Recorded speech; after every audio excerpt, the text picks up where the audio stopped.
And joining us now for more context on E. coli, our 9 News medical expert, Dr. Payal Kohli. So first and foremost, how do you get this infection? Can it spread? Is it contagious? Yes, it can be, in fact. So if you think about our gut, we have bacteria that lives there, including E. coli lives in our gut in healthy people.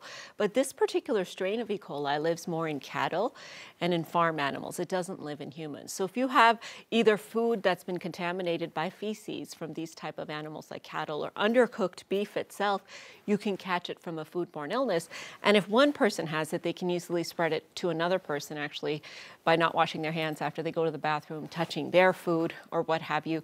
You can even catch it from going to a petting zoo if the animal is infected and you don't wash your hands afterwards. I remember during COVID, we obviously would isolate originally, right? Yes. When someone in the family tested positive. Yes. Similar procedure here? Sort of, but not really. So if I'm sitting next to you and I have it, you're not going to get it. But if I have any contaminated clothes, contaminated surfaces, I go to the bathroom and then you go to the bathroom after me and things haven't been wiped down properly, you could catch it. So what they actually recommend if you're living with somebody who has this is to use a separate restroom.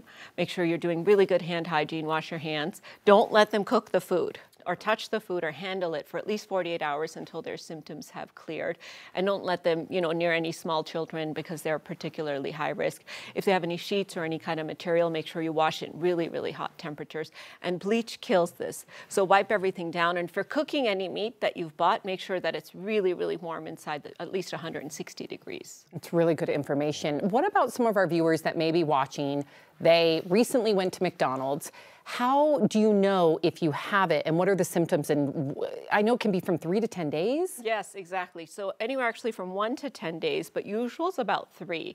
And this particular strain of E. coli has 2 toxins. And what the toxins do, especially one of them, it's called Shiga toxin, Shiga 1 and Shiga 2. So if you get a strain that makes Shiga 1 and 2, it pops open the cells of the gut. So your diarrhea starts out as clear and painful. Okay. You have these abdominal cramps. You might have a little bit of a fever the first day. You might be vomiting, but then that clear diarrhea very quickly goes to bloody, painful diarrhea. And that's when you start to become high risk. So if you've eaten at McDonald's and about 1 to 10 days after you have either clear diarrhea or clear then becoming bloody, that's a high risk feature that you could be at risk for decompensation. And the people that we see sort of doing the worst with this are young kids under 10 and older people as well. In fact, the risk of young kids under 10 progressing to needing ICU is pretty high, up to 1 in 4. Wow. That's alarming. Yeah. You were mentioning the high-risk categories of this. This can be pretty scary, and a lot of folks might think, oh, I just have food poisoning. That's not necessarily the case. No, not necessarily. And in fact, I would say if you are having any symptoms of bloody diarrhea, call your doctor. Now, unfortunately for this particular strain, you can't give antibiotics to clear it. You can't take Imodium. So don't go out and buy Imodium because that's actually going to make things worse. That makes the toxin angrier because it traps it inside your colon. So you just kind of have to let it pass. But clear or bloody diarrhea means a phone call to the doctor, especially if you've eaten at McDonald's or know somebody else who has, and then making sure you really protect the others in your home as well. Life-saving information, Dr. Kohli. Thank you so much, as always. And we, of course, will continue to bring you updates on this outbreak as we learn more. You can find our full coverage on our free 9 News app and at 9news.com.